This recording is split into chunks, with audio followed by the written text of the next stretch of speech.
저는 대학을 졸업하고 상당히 깊은 방황하는 기간이 있었습니다. 대학에 조교로나 있었는데 제 전공이 철학이랬지요. 철학과 조교로 있으면서 내가 이 평생에 철학을 하고 살 것인가, 다른 길을 갈 것인가 고민이 많았습니다. 조교실에 철학책을 15권 쌓아놓고 아무리 봐도 내 인생을 걸 만큼 가치가 있는 것 같지는 않았습니다.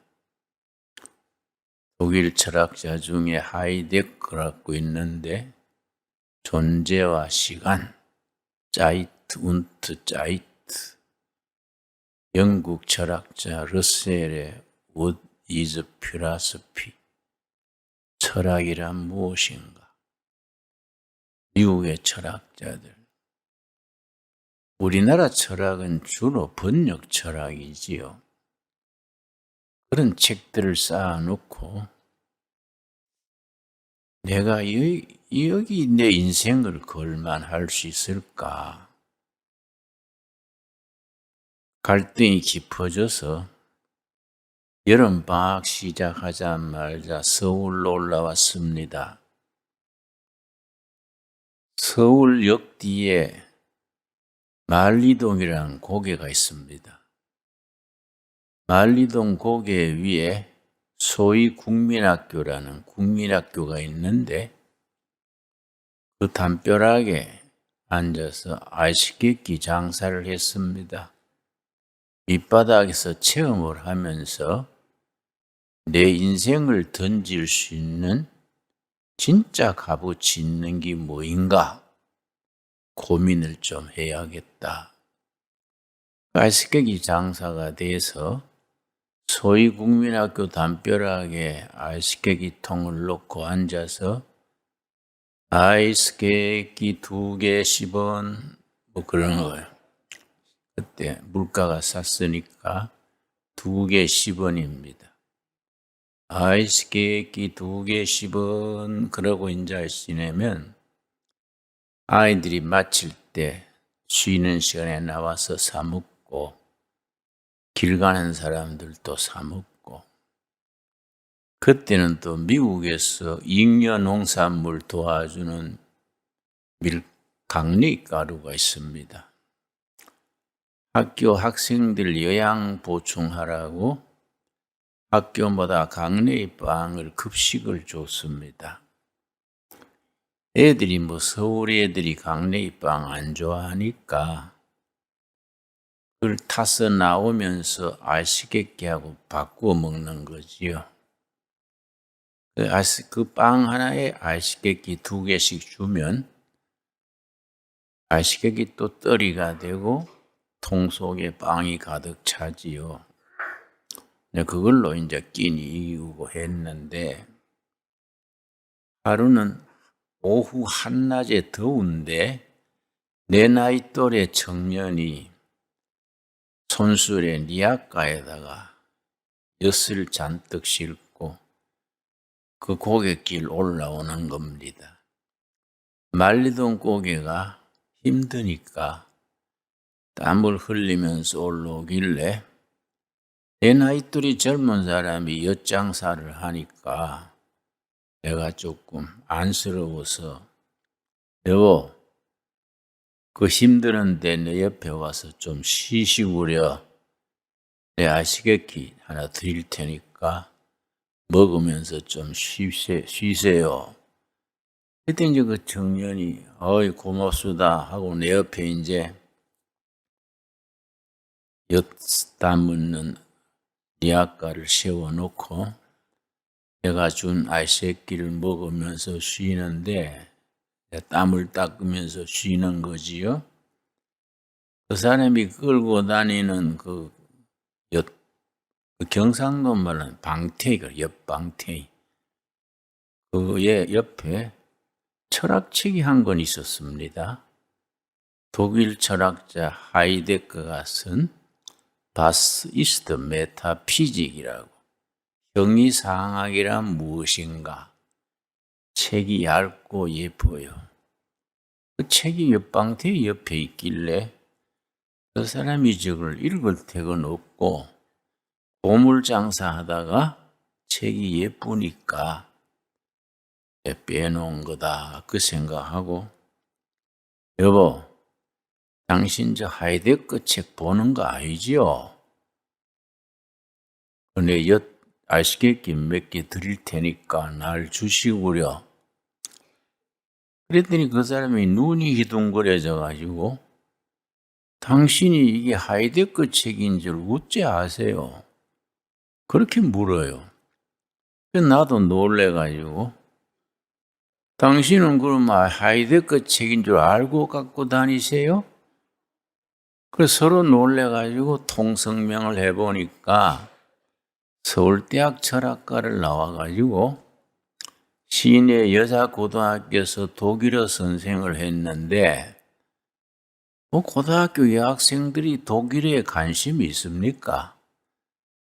수업 시간에 떠들고 자고 잘 듣지도 않으니까 따분하더래요.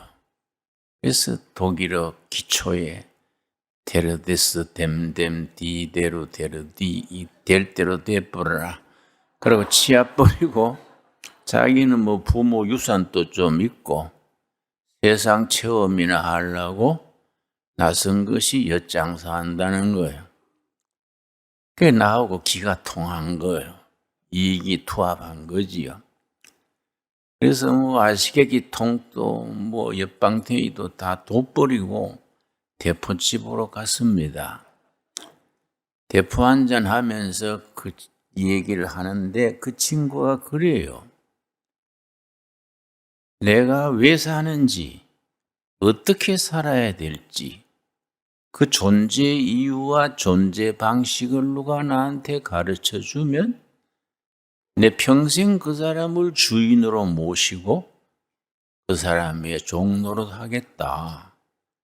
그만큼 절실한 거예요. 그래서 그걸 배우려고 서울대학 철학과를 갔는데 졸업을 해봤자 그거 더 복잡해지고 더 길 잃어버린 거이지요. 내가 왜 사는지, 어떻게 살아야 되는지, 그 존재 이유, 존재 방식을 일러주면 평생 그 사람의 머슴살이 하겠다. 그러면서 둘이서 건배를 했습니다. 알지 못하는 주인을 위하여 건배.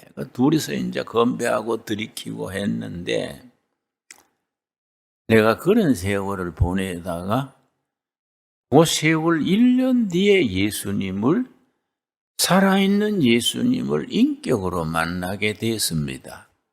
68년 12월 4일인데요. 12월 4일 저녁에 에베소서를 읽다가 에베소서 1장 7절을 읽고 내가 복음의 진수, 복음의 엑기스를 내가 가슴으로 깨닫게 됐지요. 에베소 1장 7절 다 같이 찾겠습니다.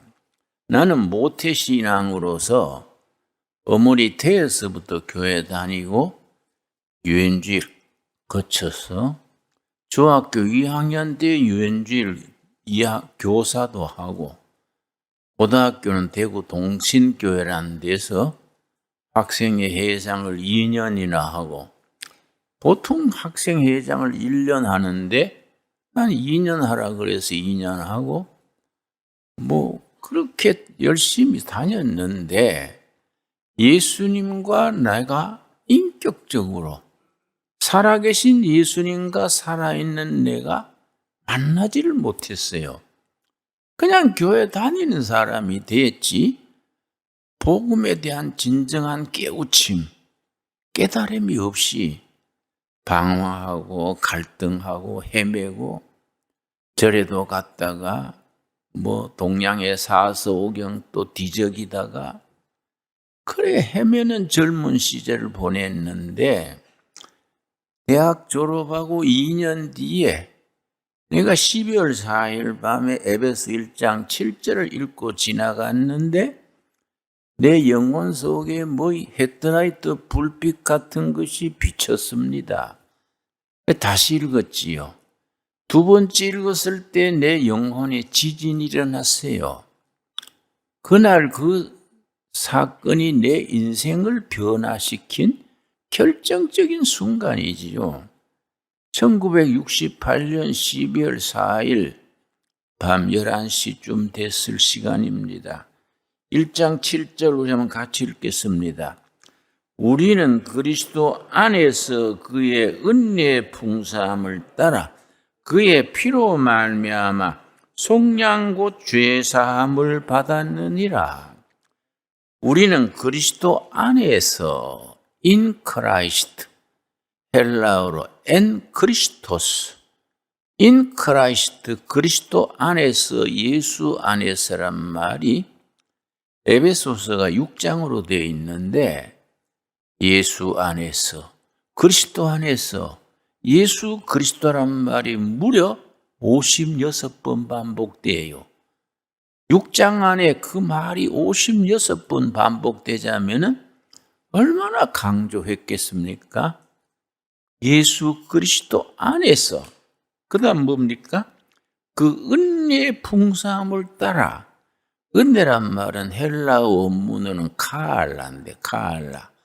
세 가지 의미를 지닙니다. 첫째는 공짜다. 둘째는 선물이다. 하나님이 공짜로 주시는 선물이다. 셋째는 카알라가 기쁨이다. 그래서 은혜란 말과 기쁨이란 말이 같은 단어를 씁니다. 카알라. 여러분 오늘 예배 드리고 나서 기쁘면 은혜 받은 겁니다. 은혜 받으면 기쁜 겁니다. 오늘 여러분이 예배에 오셔서 예배 드리고 나서 기쁨 있게 되기 바랍니다. 카알라. 오늘 예배 참 좋았다. 내 영혼에 뭔가 채워졌다. 또 한 주간 이렇게 열심히 살아야지. 은혜 받은 거예요. 카알라 받은 거예요.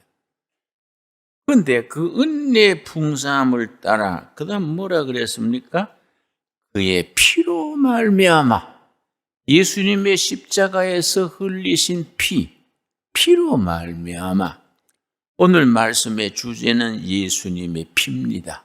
예수님의 피. 우리가 피공로, 피의 능력 얘기하는데 그 예수님의 피와 내 삶, 내 인간의 실존적인 삶과 어떤 구체적인 관계가 있느냐예요. 그냥 우리 교회 다니면서 예수의 피, 피공로 그러고 끝날 게 아니라 예수님의 피가 내 영혼, 내 삶과 실질적인 관계가 있어야 되지요. 그게 내 영혼 속에 울림이 오고 신앙 고백으로 아멘으로 받아들여져야 하는데 그런 깨달음, 그런 확신이 없이 그냥 교회 다니는 걸로는 부족하지 않습니까? 그의 피로 말미암아 그다음 뭐라 그랬습니까? 속량 곧 죄사함을 받았느니라. 속량이란 말이 중요합니다. 영어로는 redemption이라는 단어를 쓰는데 값을 치르고 얻었다. 값을 치르고 샀다. 이게 리뎀션 속량입니다. 그럼 뭘 얻었느냐? 죄 씻음 받게 됐다. 예수님의 피 흘림이 내 죄를 씻는 속죄가 이루어졌다. 이 말씀에 담긴 복음의 능력을 내가 깨달은 거예요. 내가 모태신앙으로 그렇게 평생 갈등하고 방황하고 다녔는데 이거 다 돼 있는 걸 왜 몰랐을까? 예수님이 십자가에 피 흘려 죽으실 때 그 피를 믿으면 죄 씻음 받고 젊은 날의 고뇌와 방황, 내 인생 문제의 해답이 그 속에 들어있는데 내가 왜 몰랐을까? 너무 그날 감동받은 거예요. 다 돼 있는 걸 모르고 내가 절에 갔다가 공자님 말씀 뒤적이다가 무슨 하이데거 찾다가 헤매고 다녔구나. 내가 너무 그날 은혜를 받아서 내가 아주 감격의 눈물을 흘리면서 복음 찬송 중에 421장이 있습니다. 우리 한번 찾아보겠습니다. 그날 내가 421장을 부르고 또 부르고 복음에 대한 깨달음, 예수님의 피공로를 믿음으로 내 젊은 날의 방황, 인생의 고뇌 다 해결되고 죄 씻음 받고 구원받았다는 확신이 온 거지요. 그 확신을 품고 감동해서 421장입니다.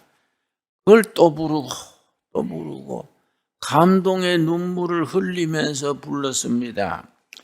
내가 예수 믿고서 죄 사함 받아 나의 모든 것 다 변했네.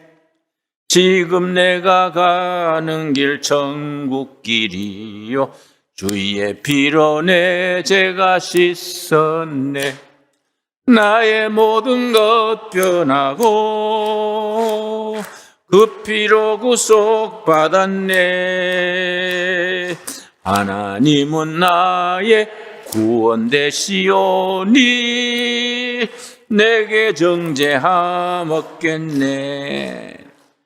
이 복음 찬송이지요. 이런 게 복음 찬송입니다.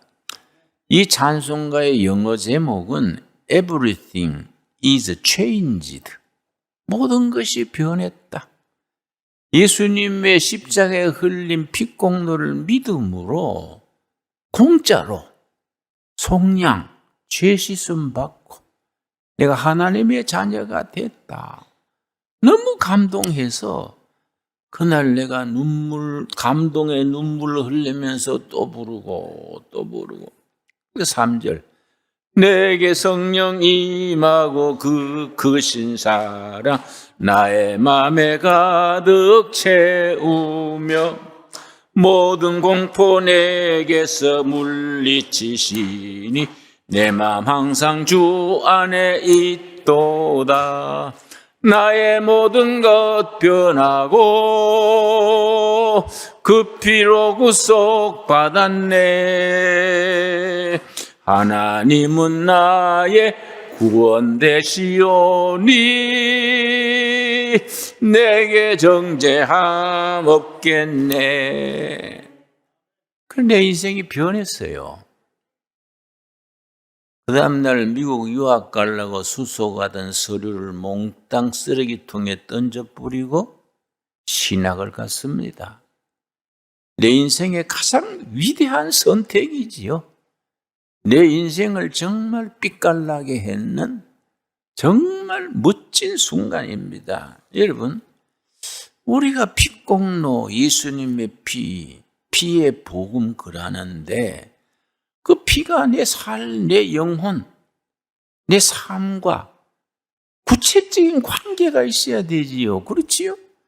그 신앙 고백으로 아멘 하고 나와야 되는데 거기 그냥 예배당에서 듣고 지나가는 거이지요.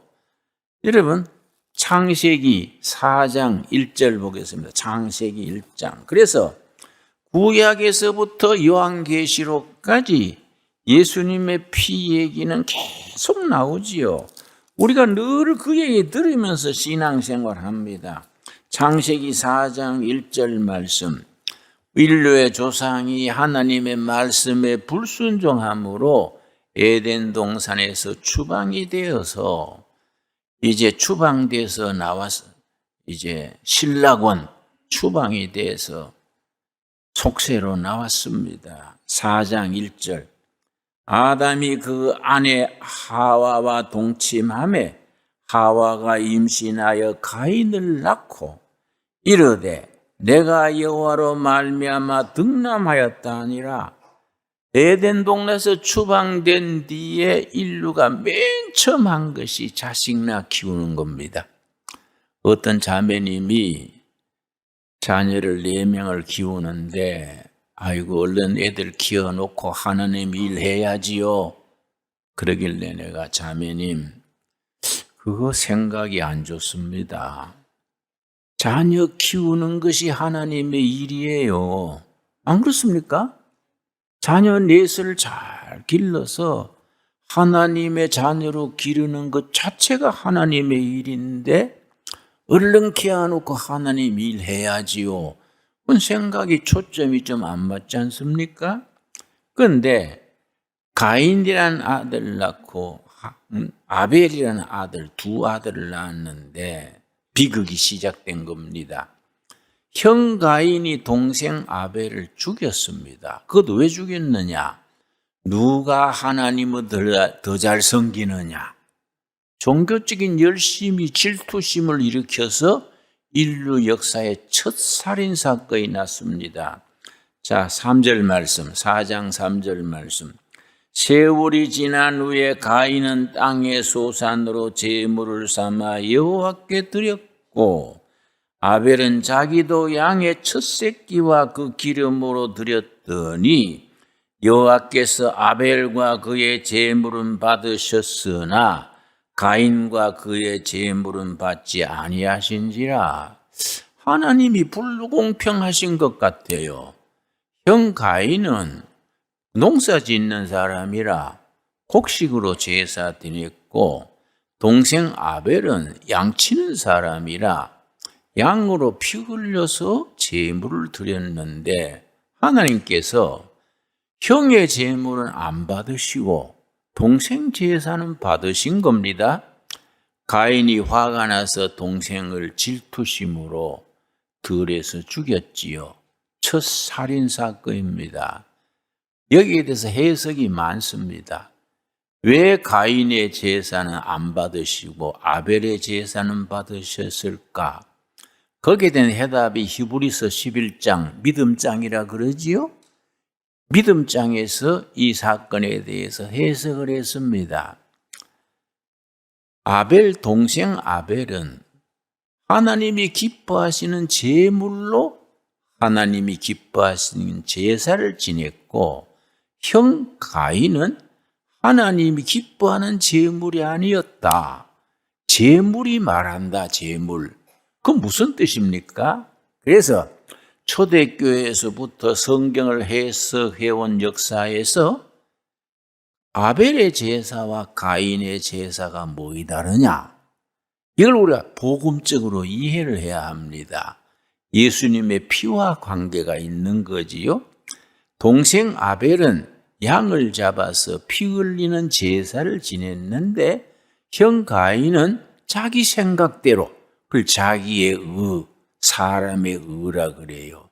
농산물로 제사를 지냈기 때문에 하나님이 기뻐하시는 제사가 아니었다. 그렇게 해석해온 역사가 있습니다. 이걸 구약 사건에 대한 복음적 해석, 이반제리칼 언더스탠딩 그렇게 말합니다. 자, 그러면은 출애굽기 12장에 가서 다시 피 얘기가 나오지요. 출애굽기 12장을 구약의 복음장이라고 부릅니다. 그런데 출애굽기 12장에 예수님의 여자도 없고 복음의 복자도 없는데 왜 출애굽기 12장을 구약의 복음장이라 그러느냐? 출애굽기 12장 1절 말씀. 자, 여호와께서 애굽 땅에서 모세와 아론에게 일러 말씀하시되 첫 번째 유월절 지내고 해방되기 전날 애굽 종살이의 마지막 밤입니다. 그 밤에 어떻게 하나님이 명하셨느냐? 3절 말씀 12장 3절. 너희는 이스라엘 온 회중에게 말하여 이르라. 이달 열흘에 너희 각자가 어린 양을 잡을지니 어린 양 그게 줄을 칩시다. 어린 양. 구약에서 어린 양 나오면 우리는 누구를 생각해야 됩니까? 십자가에 죽으신 어린 양 예수님. 그래서 요한복음 5장에 세례 요한이 말하기를 예수님이 지나가시니까 보라 세상 죄를 지고 가는 하나님의 어린 양이로다. 요한복음 1장에 나옵니다. 어린 양을 잡을지니 각 가족대로 그 식구를 위하여 어린 양을 취하되 가정마다 어린 양 한 마리씩 잡습니다. 그 다음에 7절이 중요하지요. 그 피를 누구 핍니까? 어린 양의 피인데 우리에게는 누구 피입니까? 예수님의 피지요. 그 피를 양을 먹을 집 좌우 문설지와 임방에 바르고 첫번 유월절 날 어린 양을 가정 단위로 잡아가지고 그 피를 담아가지고 문이 아니고 다는 문틀에다가 바르는데 본문에 좌우로 임방에 날짜를 봅시다. 피를 우술초라는 우리나라 미나리 비슷한 풀이 있습니다. 우술초에 피를 적셔가지고 왼쪽에서 오른쪽으로 임방 위에서 아래로 이렇게 바르면 중간에 무슨 형상이 나타납니까? 십자가가 나타나지요. 우리가 이해를 십자가에 달리신 예수님의 피, 어린 양 예수님, 아멘. 그렇게 신앙 고백으로 말하는 겁니다. 그렇게 피를 발랐더니 13절 말씀, 13절 내가 애굽 땅을 칠 때에 하나님의 뜻에 거역하는 바로 왕과 애굽 백성들을 하나님이 치시는데 그 피가 너희가 사는 집에 있어서 너희를 위하여 표적이 될지라. 피가 사는 것 죽는 것의 기준이요. 피가 기준이요, 기준. 그 피가 너희가 사는 집에 있어서 너희를 위하여 표적이 될지라. 표적은 영어로 사인.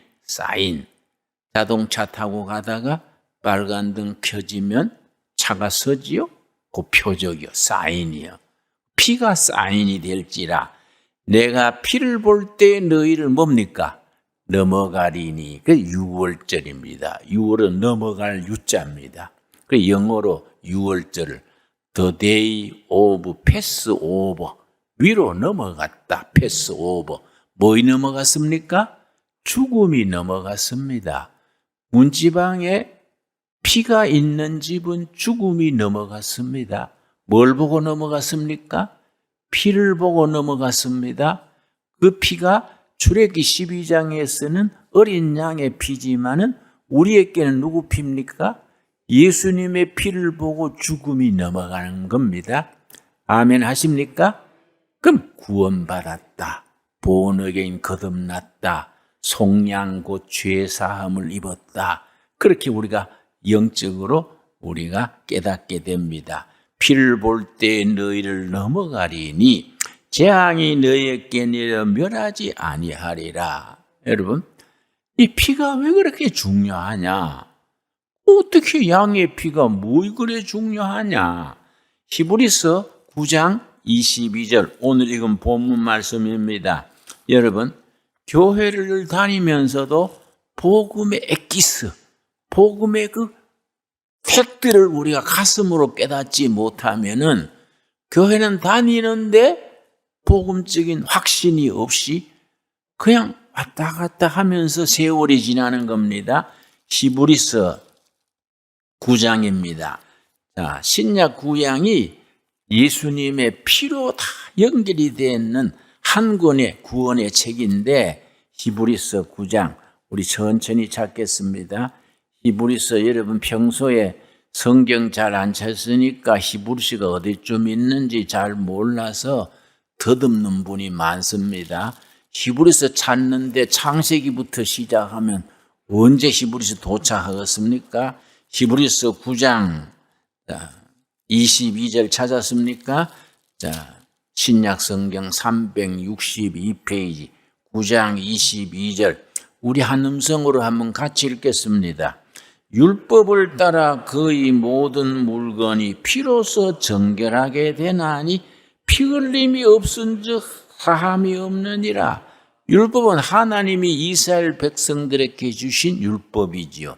주신 율법을 따라 모든 물건이 피가 있어야 깨끗해진다. 피를 통과하지 않으면 깨끗해지지 못한다. 그래서 구약 시대에는 제사 지낼 때마다 양 잡고 하다못해 비둘기 잡아서 그 피를 가지고 제단에 뿌려서 죄 씻음 받는 제사를 지냈습니다. 왜냐? 피 흘림이 없으면 죄 씻음이 없다. 예수님의 피가 없으면 속량 죄 씻음이 없다. 왜 그러냐? 그건 하나님이 정한 법이지요.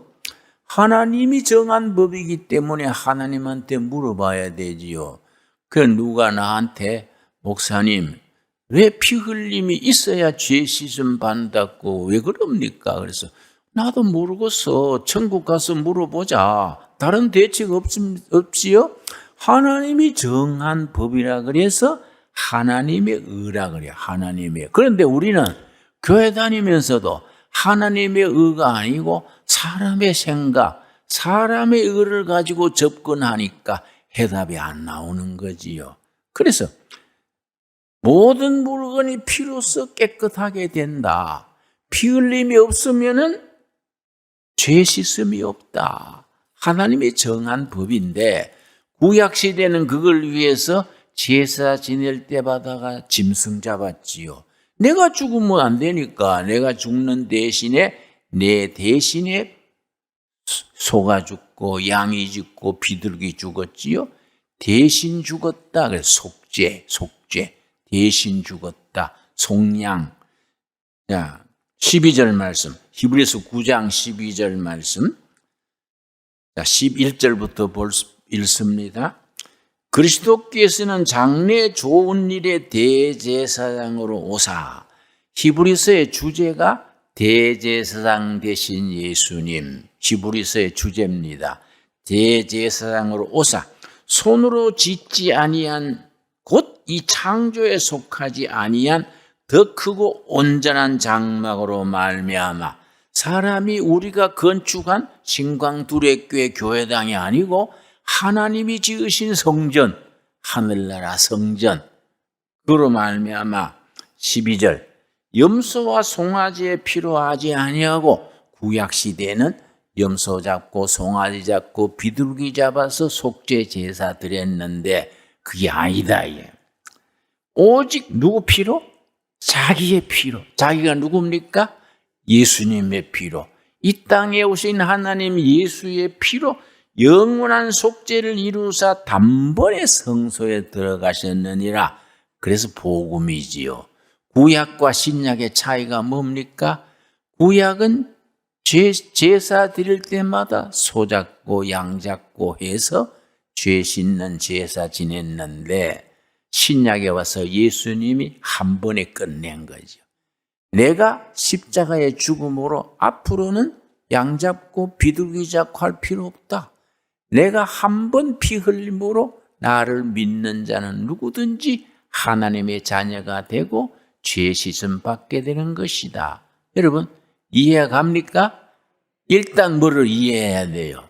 뭐를 이해하고 가슴에 뜨겁게 임해서 온몸으로 사는 겁니다. 여러분 오늘 설교는 좀 딱딱하고 어렵습니다.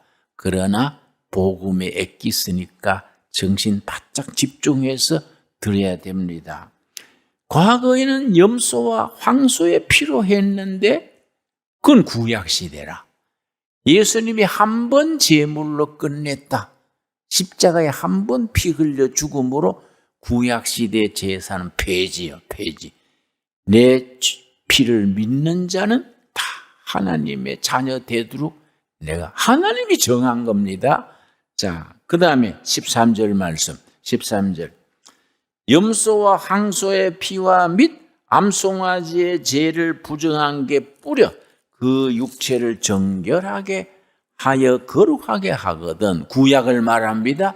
염소와 송아지, 비둘기로 제사 지내가지고 깨끗하게 했거든. 14장 첫 마디가 뭡니까? 하물며. 이런 단어가 중요하지요. 두말할 거 없다. 하물며 영원하신 성령으로 말미암아 흠없는 자기를 하나님께 드린 누구의 피입니까? 그리스도의 피가 어찌 너희 양심을 죽은 행실에서 깨끗하게 하고 살아계신 하나님을 섬기게 하지 못하겠느냐? 구약에는 양의 피, 비둘기 피, 소의 피가 죄 씻었는데 하물며 이 땅에 오신 하나님 어린 양 예수님의 피가 믿는 너희의 죄를 왜 씻어줄 능력이 없겠느냐? 당연하다. 예수님의 피공도를 믿는 자는 죄 씻음 받은 것이다. 여러분 아멘 하십니까? 그러니까 나는 1976년 전거 68년 12월 4일 날 밤에 이걸 단순하고 분명한 복음의 핵심을 깨달은 거예요. 복음은 너무나 심플하고 클리어합니다.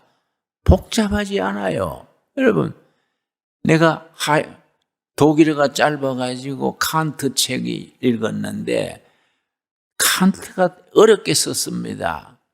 순수 이성 비판이라는 책이 있습니다.